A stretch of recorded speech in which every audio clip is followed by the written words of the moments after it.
গত মৌসুমে কোনো শিরোপা ঘরে তুলতে পারেনি স্প্যানিশ জায়ান্ট রিয়াল মাদ্রিদ। তাই কোচ বদল থেকে শুরু করে দল সাজাতে মোটা অঙ্কের অর্থ খরচ করেছে ফ্লোরেন্তিনো পেরেজের দল। লক্ষ্য একটাই, শিরোপা ঘরে তোলা। প্যারেজের সেই লক্ষ্যেই লা লিগার নতুন মৌসুম দুর্দান্ত শুরু করেছে রিয়াল মাদ্রিদ। প্রথম দুই ম্যাচের দুটিতেই জয় তুলে নিয়েছে জাভি আলোনসোর শিষ্যরা। সুপার সানডেতে রিয়াল ওভেইদোকে ৩-০ গোলে হারিয়েছে মাদ্রিদের ক্লাবটি।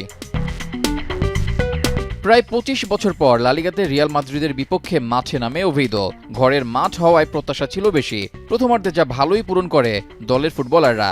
রিয়ালের দুর্দান্ত সব আক্রমণ ঠেকিয়ে ম্যাচের ৩৫ মিনিট পর্যন্ত গোল পাওয়া থেকে বিরত রাখে ওভেইদোর রক্ষণভাগ।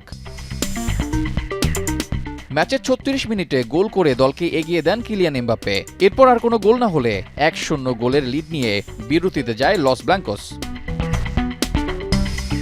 বিরতির পরও ওভেইদোর বাস পার্কিংয়ে তেমন সুবিধা করতে পারছিল না রিয়াল। ম্যাচের দ্বিতীয় গোলটি পেতে অপেক্ষা করতে হয় ৮৬ মিনিট পর্যন্ত। আবারও গোল করেন এমবাপ্পে। দ্বিতীয়ার্ধের অতিরিক্ত সময়ে ভিনিসিয়াসের গোলে ব্যবধান ৩ গুণ করে রিয়াল। ৩-০ গোলের জয় নিয়ে মাঠ ছাড়ে ভিনি এমবাপ্পেরা।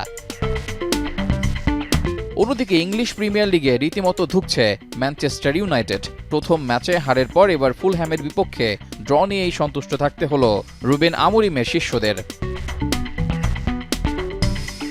ইতালিয়ান সিরিয়াতে জয় দিয়ে মৌসুম শুরু করেছে ইউভেন্টাস। ঘরের মাঠে এদিন পারমাকে ২-০ গোলে হারিয়েছে দলটি। গোল পেয়েছেন জোনাথান ডেভিড ও দুসান ভ্লাহোভিচ। রেজাউল করিম, এখন।